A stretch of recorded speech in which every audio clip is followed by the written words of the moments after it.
जी तो अस्सलाम वालेकुम dear candidates of interview inspector inland revenue जो उसके लिए तैयारी वगैरह कर रहे हैं या तैयारी करने का सोच रहे हैं, तो उनके लिए ये जो प्लेटफॉर्म है ये एक बेस्ट प्लेटफॉर्म है मेरा यूट्यूब चैनल का, जिस पर मैं वक्तन फ़वक्तन इंटरव्यू से रिलेटेड जो क्वेश्चंस हैं उनसे मुतल्लिक एक वीडियो बना देता हूँ, ताकि आप लोग जो है ना अलर्ट रहें और हाई अलर्ट रहें। क्योंकि किसी वक्त भी जो है ना वो लिस्टें लग सकती हैं और उनका टाइम शेड्यूल आ सकता है, तो इसमें आपने हर वक्त अलर्ट रहना है। जो डिस्क्रिप्टिव टेस्ट होना था वो तो गया हो, अब रह गया सिर्फ इंटरव्यू, और इंटरव्यू के लिए आप अपने आप को प्रिपेयर करना है। अब इंटरव्यू में आपसे वो जो है ना इतनी डिटेल में नहीं जाएगा, जस्ट आपसे मेन चीज़ें पूछे जा सकती हैं और मेन आपसे आइडिया लिया जा सकता है। उसके लिए जो आज की मेरी वीडियो होगी उसमें मैंने बजट्स के मुतल्लिक जो फैक्ट्स एंड फिगर्स हैं, जिससे टैक्स से रिलेटेड मैटर्स हैं, उनमें से वो डाटा लिया है कि बजट में एफबीआर का क्या रोल है, एफबीआर कैसे हेल्प करता है पाकिस्तान के बजट को अचीव करने में। तो उससे मुतल्लिक कुछ फैक्ट एंड फिगर्स मैंने लिए हैं ताकि आप लोगों को इससे हाव ना हो जाए। तो ये बहुत इंपॉर्टेंट लेक्चर है, क्योंकि इससे मुतल्लिक आपसे लाजमी क्वेश्चन हो सकता है कि एफबीआर का जो प्रीवियस ईयर का जो टारगेट था टैक्स का कलेक्शन का वो क्या था, और आया उसमें से कितना टैक्स कलेक्ट हो चुका था, क्या टारगेट अचीव हुआ था या टारगेट अचीव नहीं हुआ था, और नेक्स्ट जो टैक्स ईयर चल रहा है, जो माली साल चल रहा है, उसमें एफबीआर को कितना हदफ दिया गया है, कितना उसको टैक्स रेवेन्यू के मद में जो कलेक्शन का दिया गया, कितना बजट दिया गया, इसको क्या टारगेट दिया गया, वो भी आपको फैक्ट एंड फिगर्स पता होने चाहिए। तो उसके लिए मैंने कुछ ये निकाली हैं चीज़ें, जो मेन चीज़ें हैं वो आपको आइडिया होना चाहिए कि जीडीपी क्या होती है, ग्रॉस डोमेस्टिक प्रोडक्शन। जिनकी तो बैकग्राउंड इकनॉमिक्स से है उनको तो बखूबी इस चीज़ से वाकफियत होगी कि ग्रॉस डोमेस्टिक प्रोडक्शन क्या होती है, और जिनकी नहीं है चलें वो ओवरव्यू के तौर पे सुन लें कि पूरे मुल्क में एक एस्टीमेट, एक तखमीना लगाया जाता है कि पूरे मुल्क में पूरे साल में कितनी मालियत की जो अशिया हैं वो प्रोड्यूस होंगी या कितनी मालियत की सर्विसेज दी जाएंगी मुख्तलिफ़ कंपनीज़ की तरफ से, बिज़नेस इंडिविजुअल की तरफ से। उन सारों की जो प्राइस का तखमिया लगा के एक मजमुआ, एक वैल्यू निकाल दी जाती है, उसको कहते हैं ग्रॉस डोमेस्टिक प्रोडक्शन। कि पूरे मुल्क में एक बाउंड्री के अंदर कितनी जो है ना वो चीज़ें प्रोड्यूस की जाएंगी और कितनी जो है ना वो सर्विसेज दी जाएंगी। अब चीज़ें प्रोड्यूस गवर्नमेंट को कैसे पता लगेगा कि जी कौन सी कंपनी कितना चीज़ें प्रोड्यूस कर रही है, तो वो एक स्टैटिस्टिकल ब्यूरो है इनकी, वो उनके ज़रिए सैम्पलिंग करवाई जाती है। ऑटो पार्ट्स में जाकर वहाँ से चीज़ें डाटा कलेक्ट किया जाता है, और दूसरे जो सेक्टर्स हैं वहाँ से, और जो सर्विसेज हैं, टीचर्स वगैरह हैं, लॉयर्स वगैरह हैं, डॉक्टर्स वगैरह हैं, उनसे सैम्पलिंग के तौर पर डाटा कलेक्ट किया जाता है कि भाई आपने इस महीने में या 6 महीने में कितनी सर्विसेज प्रोड्यूस की हैं, कितनी प्रोडक्शन की हैं। फिर उसकी बेस पर जो है ना वो एक एस्टीमेट सी वैल्यू लगा दी जाती है कि जी पूरे साल में इतनी चीज़ें और इतनी सर्विसेज की जो मजमूई मालियत है वो प्रोड्यूस की जाएंगी। तो उसको कहते हैं जीडीपी। उस जीडीपी की बुनियाद पर ही फिर गवर्नमेंट आगे डिसाइड करती है कि इसमें से कितना टैक्स होना चाहिए हमारा, तो उसमें उसकी वो जीडीपी का परसेंटेज टैक्स लगाई जाती है। इसलिए अगर आप बजट स्टेटमेंट देखेंगे तो उसमें वो लिखा होगा कि जी जो इस बजट हमने टारगेट दिया है रेवेन्यू का, कलेक्शन का, जो हमारा बजट है वो जीडीपी का इतने परसेंट है, ग्रॉस डोमेस्टिक प्रोडक्शन का वो इतने परसेंट हमने बजट को एस्टीमेट किया है। तो जीडीपी बड़ी इंपॉर्टेंट है, इसको आपने डिटेल देख के जाना है। बजट क्या होता है इसको भी आपने डेफिनेशन के तौर पे देख के जाना है कि बजट क्या चीज़ होती है, भाई इसमें किस चीज़ों को मद्देनज़र रखा जाता है बनाते हुए। गवर्नमेंट एक्सपेंडिचर्स क्या क्या हो सकते हैं।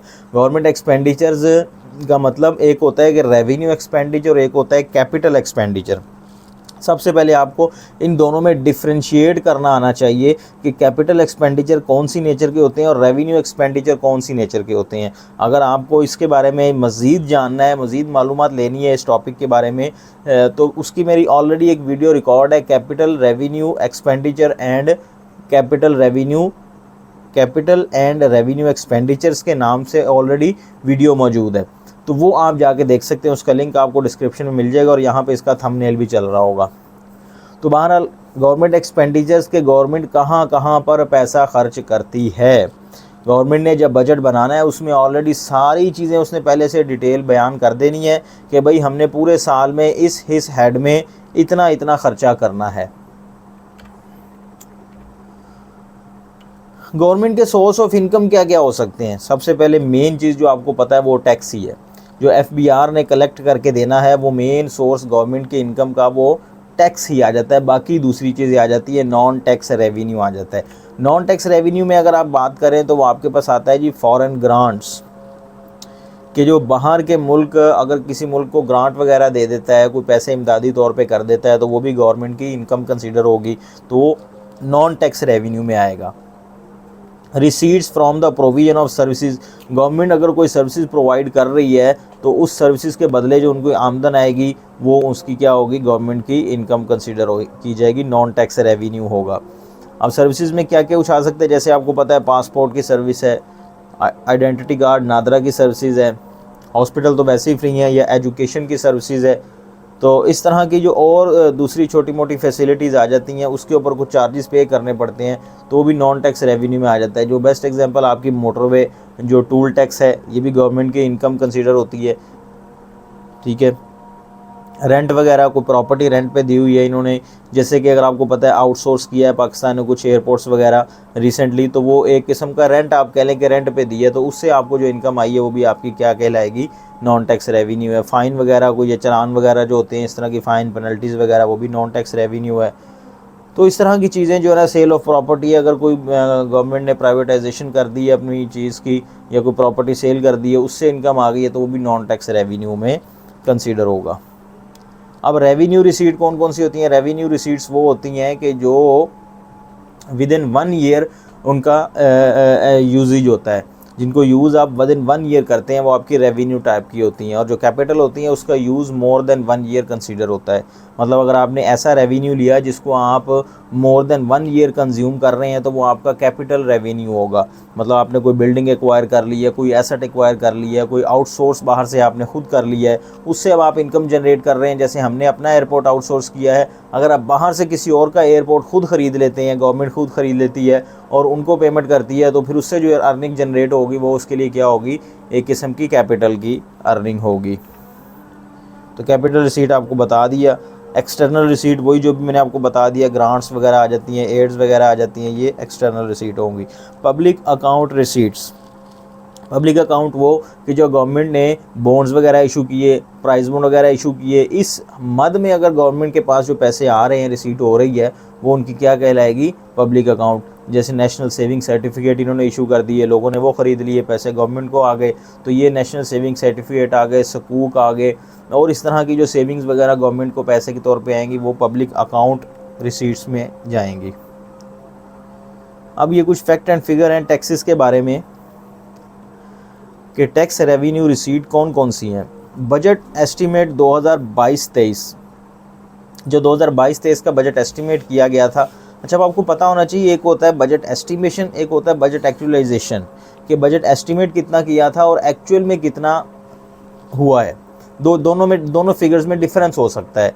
या एस्टीमेट करने के बाद जो एक्चुअल आता है वो या तो बढ़ जाता है या कम हो जाता है या इक्वल होगा। तो यहाँ पे एस्टीमेशन की बात हो रही है कि बजट एस्टीमेट कितना हुआ था। ये पाकिस्तानी है और ये इंटरनेशनल स्टैंडर्ड में इसकी वैल्यू लिखी हुई है, और ये वैल्यू अगर आपने देखनी है तो ये आपको बजट जो एनुअल बजट स्टेटमेंट है वहाँ से आपको ये मिल जाएगी। अब इसमें डायरेक्ट टैक्स और इनडायरेक्ट टैक्स में इसका जो डिफरेंस आ रहा है कि जी डायरेक्ट टैक्स कितना है, ये भी बड़ा इंपॉर्टेंट क्वेश्चन है, आपसे पूछा जा सकता है कि जो हमारा बजट टारगेट है FBR का, उसमें डायरेक्ट टैक्स का पोर्शन कितना है और इनडायरेक्ट टैक्स का पोर्शन कितना है। लो जी, अब डायरेक्ट टैक्स का 2022-23 में 3039,000, और जबकि बजट 2023-24 जो अभी रिसेंट इन्होंने एस्टीमेट किया है, वो यहाँ पे मेरा कुछ स्क्रीन का इशू आ रहा है, इस वजह से पूरी फिगर नज़र नहीं आ रही। तो बहरहाल इनडायरेक्ट टैक्सेस का जो है ना 5100, ये देख लीजिएगा 00 या 106 है, जो भी है, क्योंकि यहाँ पे स्क्रीन का इशू है, इस तरह से पूरा वो नज़र नहीं आ रहा। तो लेकिन देख लें, इनडायरेक्ट टैक्सेस जो है ना उसका प्रोपोर्शन ज़्यादा है, जबकि डायरेक्ट टैक्स का प्रोपोर्शन कम है। इनडायरेक्ट टैक्स में आपको पता होना चाहिए कौन कौन से टैक्स आ रहे हैं, अगर नहीं पता तो वो हम आगे जाके आपको बताते हैं। ये हैं जी इनडायरेक्ट टैक्सेस। कस्टम ड्यूटीज़ जो आती है वो इनडायरेक्ट टैक्स है, सेल्स टैक्स जो है वो भी इनडायरेक्ट टैक्स है, फेडरल एक्साइज जो है वो भी इनडायरेक्ट टैक्स है। इनडायरेक्ट टैक्स वो होता है कि जो होता किसी का है लेकिन कलेक्ट करके जमा कोई और करवा रहा होता है, वो आपका इनडायरेक्ट टैक्स होगा। कि जो बंदा जमा करवा रहा होता है असल में वो उसकी लायबिलिटी नहीं होती, कि वो उसका टैक्स नहीं होता, वो असल में किसी और का टैक्स होता है। फॉर एग्जांपल जैसे सेल टैक्स। अब इनके आगे फर्दर प्रोपोर्शन किया, इनको सब में टोटल करेंगे तो ये टोटल इनडायरेक्ट टैक्सेस आपका आ जाएगा। ये सारी फिगर्स जो है ना ये मैंने ऐसे नहीं लिख दी, ये जो गवर्नमेंट की वेबसाइट है फाइनेंस डिवीजन की, वहाँ पर एनुअल बजट स्टेटमेंट मौजूद है। उस एनुअल बजट स्टेटमेंट के अंदर से ये फिगर्स ली गई हैं। ये अथेंटिक फिगर हैं, ये कोई राउंड फिगर रफ फिगर नहीं है, ठीक है। अगर आपसे क्वेश्चन आता है तो आपने इन्हीं फिगर्स को वहाँ पे रिपीट करना है, इन्हीं फिगर्स के मुतालिक आपने इसको बताना होगा। और अगर इसकी पूरी आपने डिटेल देखनी है कि पूरी वहाँ पे एनुअल बजट स्टेटमेंट में पूरी समरी दी गई है कि किस किस हेड में गवर्नमेंट ने कितना कितना पैसा कलेक्ट करना है और किस किस हेड में कितना कितना पैसा गवर्नमेंट ने खर्च करना है। जैसे कि डिफेंस में अगर आप देखें तो आपको पता होना चाहिए डिफेंस में कितना खर्चा होगा। जैसे कि आगे ये फॉर एग्जांपल के तौर पे मैंने वहाँ से एक स्नैप ली है और यहाँ पे लिख दी है, ये गवर्नमेंट एक्सपेंडिचर्स है कि गवर्नमेंट ने कहाँ कहाँ पर कितना कितना एक्सपेंडिचर करना है। एक है एक्सपेंडिचर रेवेन्यू नेचर का और एक एक्सपेंडिचर है कैपिटल नेचर का। फिर मैं कह रहा हूँ अगर आप वो वीडियो देखेंगे तो आपको ईजिली अंडरस्टैंड हो जाएगा कि रेवेन्यू एक्सपेंडिचर क्या होता है और कैपिटल एक्सपेंडिचर क्या होता है। रेवेन्यू एक्सपेंडिचर वो कि जो आपने अपने रेवेन्यू को जनरेट करने के लिए खर्च करने हैं। अब गवर्नमेंट का रेवेन्यू क्या होगा, टैक्स कलेक्शन होगा। कि गवर्नमेंट चाहती है कि हमने अपना टैक्स कलेक्ट करना है तो टैक्स के लिए उन्हें क्या चाहिए, टैक्स मशीनरी चाहिए, टैक्स स्टाफ चाहिए। जैसे कि एफबीआर है तो एफबीआर की जो सैलरी वगैरह वो पे करेंगे उन मुलाजमीन की, तो वो क्या होगा, रेवेन्यू नेचर उसकी होगी, रेवेन्यू एक्सपेंडिचर के हेड में जाएगा। और इसी तरह अगर उन्होंने डिफेंस को देना है, डिफेंस भी क्या करता है, कंट्री को वो रेवेन्यू जनरेट करने के लिए कंट्री को तहफ़्फ़ुज़ देता है। तो उस कंट्री की तहफ़्फ़ुज़ के लिए जो रेवेन्यू डिफेंस में जाएगा वो भी आपका जो एक्सपेंस आप जो उनको आप रेवेन्यू पे करेंगे, जो इनकम सैलरी वगैरह देंगे, वो आपका किस हेड में जाएगा, रेवेन्यू एक्सपेंसेस में जाएगा। जैसे कि यहाँ पर इन्होंने बताया जी general public service number 1 head में आ रहा है। जनरल पब्लिक सर्विसेज में ये सारे वो पब्लिक सर्वेंट होंगे जिनकी तनख्वाहें यहाँ पर होंगी। ये यहाँ पे बजट 2023-24 में इतनी तनख्वाहों का बजट मिलियन दिया गया है। इसी तरह डिफेंस अफेयर्स एंड सर्विसेज, वही जो हमारी आर्मी वगैरह डिफेंस हैं जिसमें आर्मी आ जाती है, एयरफोर्स आ जाती है और नेवी आ जाती है, उनके लिए इन्होंने इतने मिलियंस का बजट जो है ना वो रखा है। ये इसी तरह आगे मुख्तलिफ हेड हैं, इनको याद रखने की ज़रूरत नहीं है। मेन जो मोटे मोटे इस्तेमाल होते हैं वो आपको पता होना चाहिए। डिफेंस में आना चाहिए, पब्लिक सर्विसेज में कितना आना है, हेल्थ में कितना है, एजुकेशन में कितना है। ये 4-5 फिगर्स होती हैं जो बहुत इंपॉर्टेंट होती हैं। बाकी इस तरह ये कंप्लीट अगर आपने डिटेल देखनी है तो फिर वही मैं कह रहा हूँ एनुअल बजट स्टेटमेंट है, उसके अंदर आपको कंप्लीट डिटेल मिल जाएगी। आपने उसको टाइम निकाल के ज़रूर एक दफ़ा गो थ्रू करना है और उसके बारे में आपने जानना है कि वो किसने इशू किया था, कौन फाइनेंस मिनिस्टर था उस वक्त, और नेक्स्ट जो बजट टारगेट किया गया है वो कितनी फिगर्स का किया गया है, एफबीआर को कितना दिया गया है, डायरेक्ट टैक्स कितना है, इनडायरेक्ट टैक्स का कितना उसमें हदफ दिया गया है। तो बस ये आज की एक छोटी सी वीडियो थी जो मैं आपको चाह रहा था कि ये आप लाजमी देख कर जाइएगा। बाकी अभी इंटरव्यू की डेट नहीं आई, जब आएगी तो फिर इंशाल्लाह आप ज़्यादा एक्टिव हो जाएंगे। इसके लिए मैंने कंप्लीट एक प्ले लिस्ट बना दी हुई है अपनी इंस्पेक्टर इंलैंड रेवेन्यू के इंटरव्यू प्रिपरेशन के लिए। तमाम की तमाम वीडियोज़ आपको उसी प्ले लिस्ट में मिल जाएंगी। ईज़िली आपको कहीं भी इधर उधर जाना नहीं पड़ेगा। अगर चैनल पर नए हैं तो भाई इसी दौरान चैनल को सब्सक्राइब कर लें ताकि इस तरह की मज़ीद नई नई वीडियोज़ जो है ना आप तक टाइमली पहुँच सकें। और अपना बहुत सा ख्याल रखिएगा और मुझे दुआओं में याद रखिएगा भाई। अल्लाह।